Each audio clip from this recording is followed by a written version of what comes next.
Hi, you're watching Reddit Confessions. The button on her sleeve was loose. That's the first thing I noticed when she walked in. Of all the things I could have fixated on, her perfume, her lipstick, the man walking 2 steps behind her, I locked onto that stupid pearl-colored button, dangling like it didn't belong. Like it was about to fall and disappear into the carpet forever. That's what my brain does when everything inside me is cracking. I focus on small, useless details. It's probably why I didn't say anything when I first saw them. Her in that black velvet dress. Him in the tie I gave him last Christmas during Secret Santa. They didn't touch. Not yet. They didn't need to. The air between them was loud enough. I stood near the punch bowl, pretending to check my phone while my heart did somersaults in my chest. I kept thinking, please don't come near me. Just don't look at me. I had practiced what I'd say 100 times in the mirror, but in real life? My mouth felt glued shut. The Windridge and Ballard Holiday Gala was supposed to be harmless. A safe event. Finger food, jazz music, bonus announcements. I wasn't supposed to watch my wife lean toward my coworker and whisper something that made him blush. But that's exactly what happened. I thought I'd imagined the whole thing, honestly, until I saw her smile. That smirk she used to give me when she wanted to be kissed without saying a word. Now she gave it to him. And me? I stood there holding a paper plate with 2 mini quiches and a peppermint cookie. I suddenly wanted to throw at a wall. Then she turned. Walked right toward me like we were still us. Like nothing had happened. Like I hadn't seen the hotel charges on her credit card. Like I didn't overhear her telling our neighbors she'd never felt this alive in years. She reached out. Gently. Her fingers trembling just enough to make me sick. I looked down at her hand. Then I looked her dead in the eyes and whispered, "Not after what you did." Her breath caught. Just a second. Just enough. Behind her, Marlon, the coworker with the tie, looked away.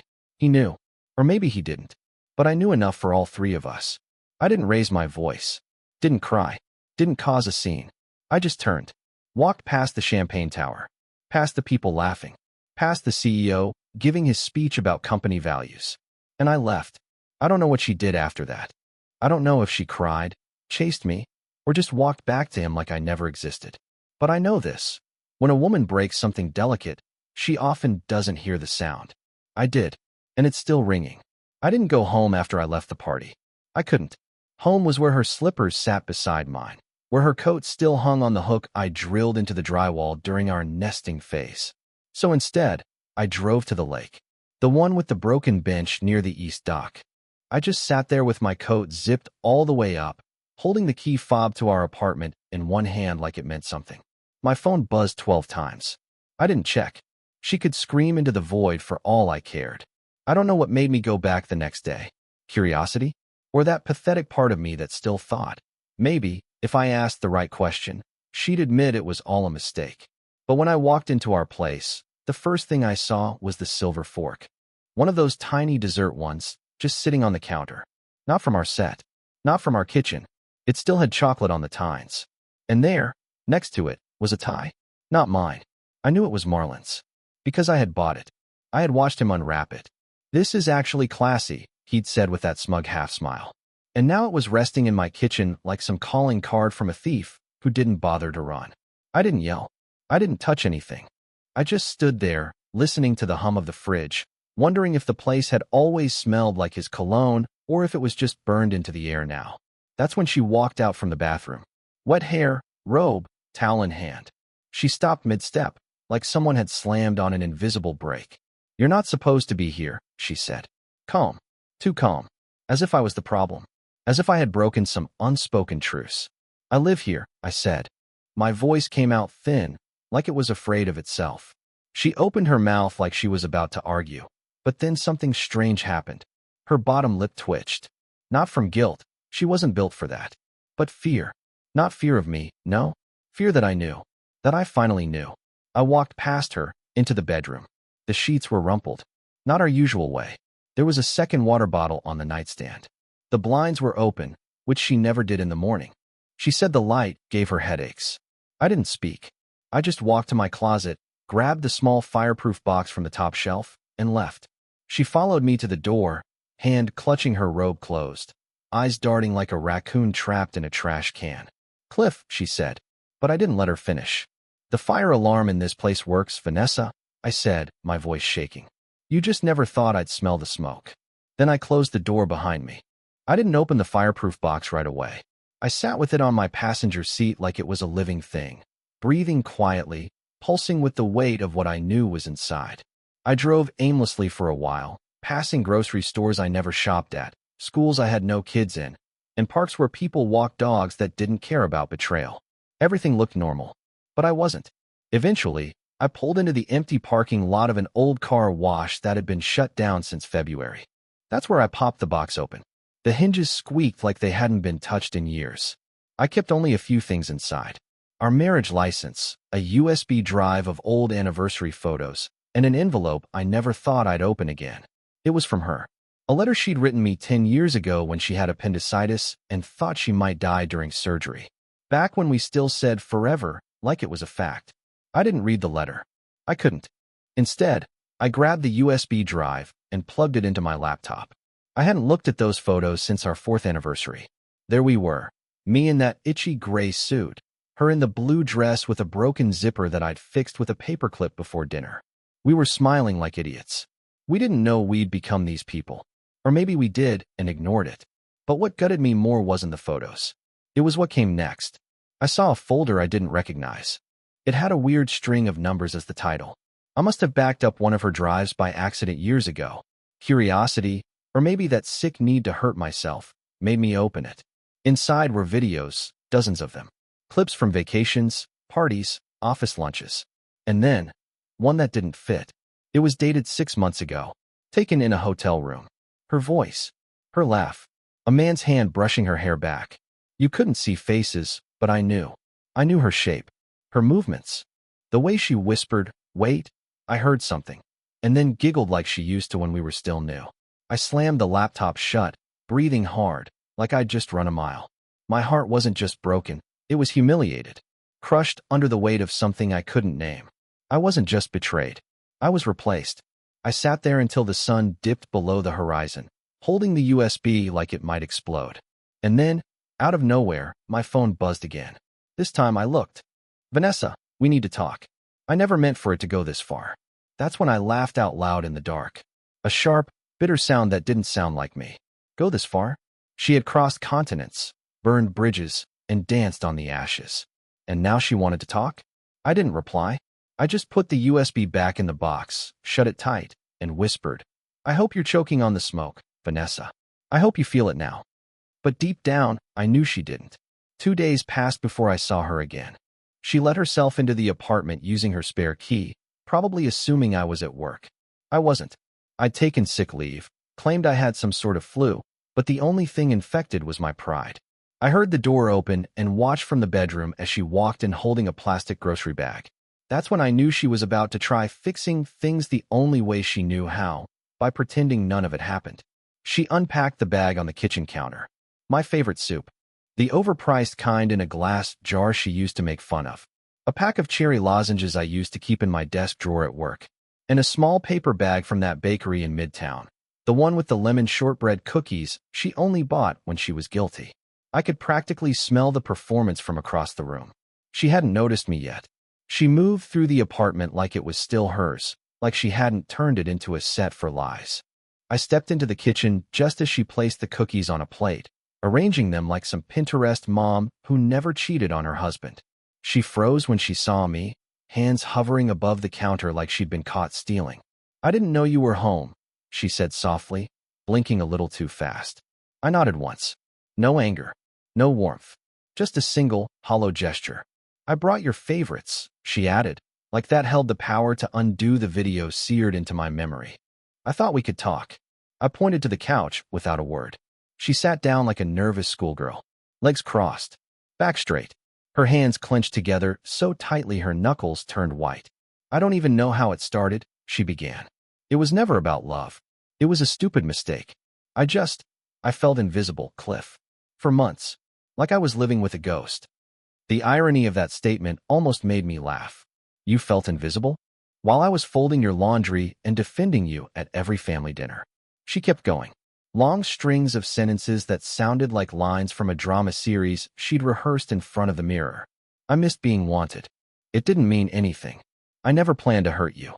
I let her finish. "All of it. I didn't interrupt, didn't scream, just watched her unravel in real time. Then I asked one question. Did he ever come here? To this apartment? She looked down. That was all I needed. I stood up, walked to the closet, and pulled out the old suitcase she once said was too ugly to travel with. I tossed it onto the floor in front of her and said, "Then you'll understand why I can't sleep here anymore." She blinked again, this time slower, like she finally grasped that I wasn't playing along with the script. "You're leaving?" she whispered. "No," I said, zipping the bag shut. "You are." I didn't watch her pack. I couldn't. I sat in the hallway, back against the wall, listening to the sound of zippers and hangers and her trying not to cry. She wasn't sobbing, not yet. Just those silent, breathy hiccups people make when they think someone's still watching. But I wasn't watching. I was somewhere else entirely. I kept staring at the doormat by the front door. It still had both our names stitched into it. Cliff and Ness, in that fake cursive script she loved. It had been her anniversary gift to me 5 years ago. She said it made the place feel anchored. Now it felt like a joke. When she finally emerged with the suitcase, her sweater slung over one arm, makeup half wiped from her face, I didn't stand. I just moved my legs out of the way so she could pass. "Where am I supposed to go?" she asked, her voice tight, unsure, as if I was the one being unreasonable for not wanting to sleep in sheets soaked in someone else's secrets. "Wherever you went that night in September," I said without blinking. Her eyes widened. She hadn't expected specifics, but I knew. I checked the timestamps, the lift charges, the hotel invoices tucked behind grocery store receipts. She had slipped so casually into that second life. And now, she was tripping over the pieces of it.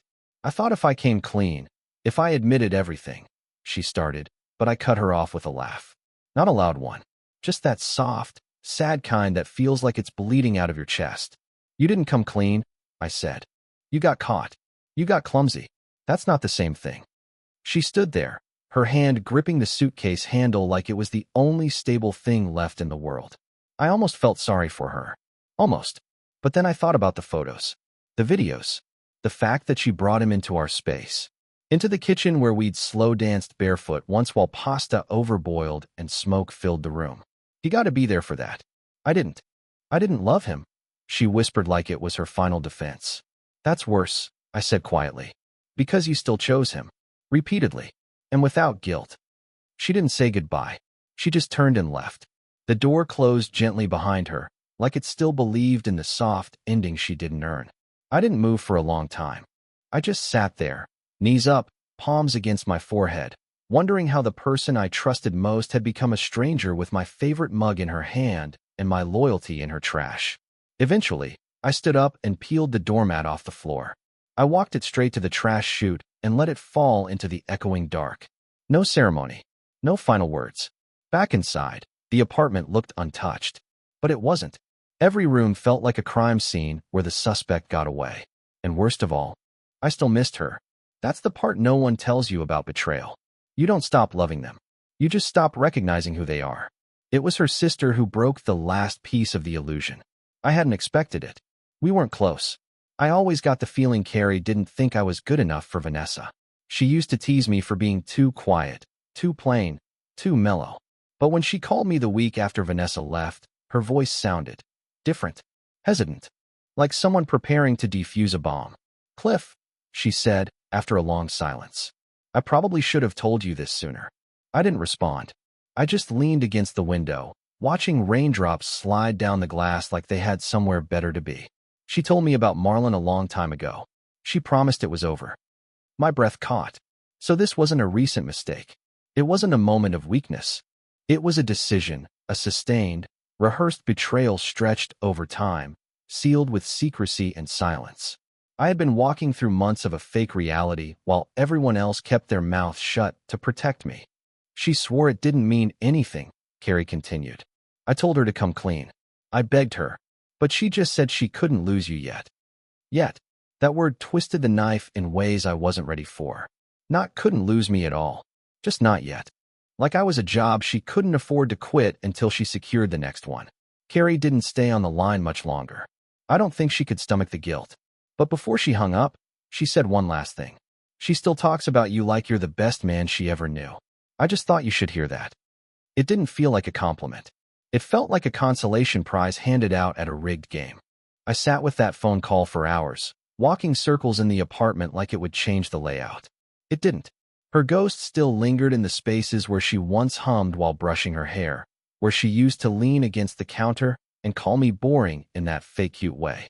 I opened the closet and found one of her scarves still hanging on the doorknob. I touched it. Instinct. It smelled like her. Vanilla, lavender, lies. I hated myself for holding it. For missing the same person who had studied my face and still chosen to lie. The worst part wasn't the affair. It was that she'd planned for me to stay. To never know. To be the dependable fool who brought her soup when she was sick while she texted someone else from our bathroom. I realized then that I was never the plan. I was the placeholder. I didn't expect the envelope. I found it tucked beneath my windshield wiper one rainy morning, scrawled with my name in handwriting I recognized before even touching the paper. Vanessa had always written my name like she was sketching it. Soft, careful curves, as if the letters themselves might break. The paper was soaked at the edges, warped from the mist, but the ink had held. I should have tossed it. I almost did. But instead, I sat in the car, heater humming, hands cold despite the warmth. I unfolded it like it might explode. There was no apology, no groveling, just a list. A literal list, bullet points, numbered. It was titled, Things You Never Knew. The handwriting was calm, too calm. She'd written it like she was explaining where to find the spare batteries in the house, not cataloging sins. 1. I started feeling disconnected the year your mom got sick. You never noticed. 2. I kissed someone on a work trip in Denver. It wasn't Marlon. 3. I told Carrie I felt like I was drowning, but I didn't want to pull you under. 4. I stayed because you were safe. 5. I left because I wasn't. 6. I didn't plan on falling for him, but I didn't stop it either. 7. I kept thinking you'd find out and leave, so I wouldn't have to. There were more, but I stopped reading. My fingers shook. I rolled down the window and almost let the wind take it, but I couldn't. I couldn't let her rewrite the ending like that, quietly, in pen, on a single sheet of paper that made it sound like I'd simply missed signs. Like this was mutual. It wasn't. I'd begged her to talk to me. I bought books, suggested therapy. I even wrote her a letter of my own months ago, a clumsy, heartfelt mess about how I missed us. She never responded.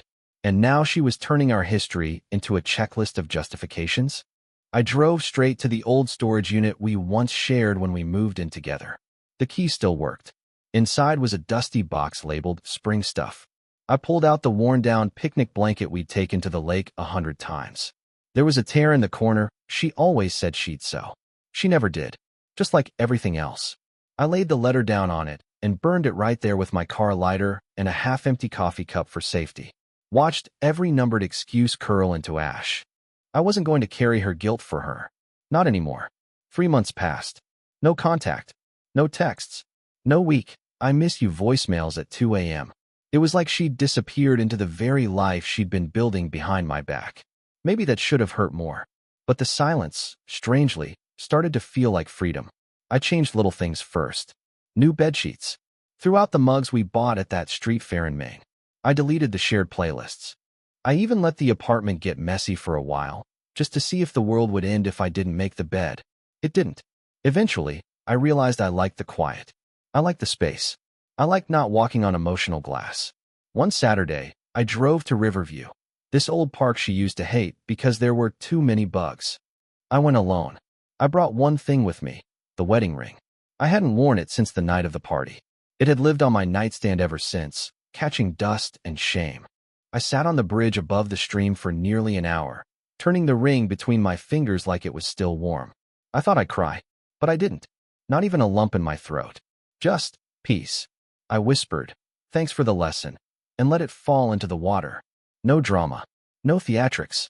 Just gravity doing what it was always meant to do. And just like that, the weight I'd been dragging around finally sank. The sun came out as I was walking back to the car. It sounds cliché, I know, but I noticed it in a way I hadn't in months. The warmth on my face. The sound of kids playing in the distance. Life was still happening, and I was still here. 2 weeks later, I got coffee with someone from work. Not a date, just caffeine and conversation. But I smiled. Really smiled. I even laughed, unprompted. She said, "You look different lately." And I realized. I was. I didn't need revenge. I didn't need closure from her. I had reclaimed something better, my own narrative. My time. My heart. If you're still holding on to someone who already let go, trust me, there's light on the other side. Not all endings are happy, but some are honest. And sometimes, that's more than enough.